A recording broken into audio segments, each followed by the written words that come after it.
Hello guys, welcome back to my channel. ഇന്ന് ഞാൻ ഉണ്ടാക്കാൻ പോകുന്നത് വടുകപ്പുളി നാരങ്ങ അച്ചാറാണ്.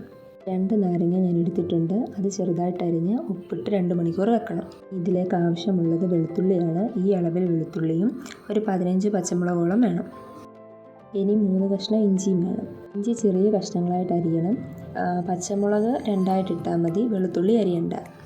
ഇനി പാത്രം ചൂടാകുമ്പോൾ അതിലേക്ക് 3 സ്പൂണ് നല്ലെണ്ണ ഒഴിച്ചു കൊടുക്കണം. 1/2 സ്പൂൺ കടുക് ഇട്ട് കൊടുക്കണം. ഇനി അരിഞ്ഞു വെച്ചിരിക്കുന്ന വെളുത്തുള്ളി, പച്ചമുളക്, ഇഞ്ചി ഇതിലേക്ക് ഇട്ട് കൊടുക്കണം. ഇതിൻ്റെ കൂടെ 2 തണ്ട് കറിവേപ്പിലയും കൂടി ഇട്ട് കൊടുക്കണം. ഇനി ഇതിലേക്ക് 1/2 സ്പൂൺ മഞ്ഞൾപ്പൊടി ഇട്ട് കൊടുക്കുക. ഇതെല്ലാം നല്ലതുപോലെ ഒന്ന് മൂത്ത് വരണം.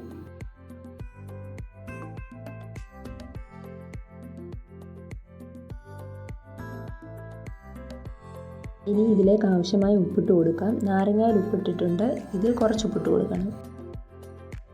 അപ്പോൾ ഇത് നല്ലതുപോലെ മൂത്ത് വന്നിട്ടുണ്ട്. ഇതിന് ശേഷം ഇതിലേക്ക് ഉപ്പിട്ട് വെച്ചിട്ടുള്ള നാരങ്ങ ഇട്ട് കൊടുക്കാം. നാരങ്ങയിൽ വെള്ളം ഉണ്ടാകും, അതോട് ചേർത്ത് വേണം ഇടാൻ. ഇനി ഇതിലേക്ക് 1/2 സ്പൂൺ ഉലുവാപ്പൊടി ഇട്ട് കൊടുക്കാം. ഇതിന് ശേഷം നല്ലതുപോലെ ഇളക്കി കൊടുക്കണം.